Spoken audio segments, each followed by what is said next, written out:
سب سے زیادہ جاہل وہ ہے جو گناہ سے باخبر ہوتے ہوئے بھی گناہ کا مرتکب ہوتا ہے۔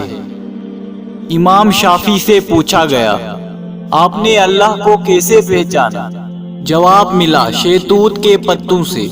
جسے بکری کھاتی ہے تو مینگنے بنتے ہیں، ہرن کھاتا ہے تو مشک بنتا ہے، اور ریشم کا کیڑا کھاتا ہے تو ریشم بنتا ہے۔ کوئی تو ہے جو ایک ہی شے سے مختلف چیزیں بناتا ہے، اور وہ اللہ کے سوا کوئی نہیں ہو سکتا۔ لوگوں کی باتیں پتھروں کی طرح ہوتی ہیں، ان کو پیٹھ پر لاد لو گے تو یہ پیٹھ ٹوٹ جائے گی۔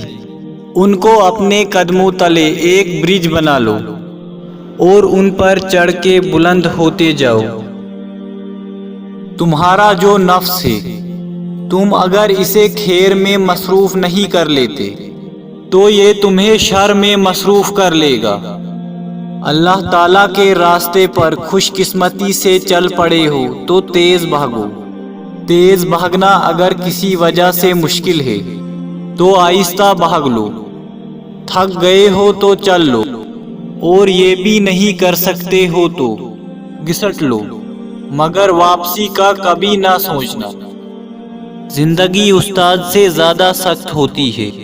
استاد سبق دے کر امتحان لیتا ہے، اور زندگی امتحان لے کر سبق دیتی ہے۔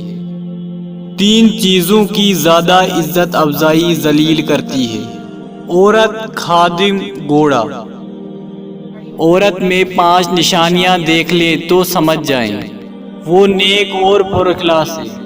پردہ دار، سچ بولنے والی، نگاہ نیچی رکھنے والی، خاموش رہنے والی، آہستہ آواز میں بات کرنے والی۔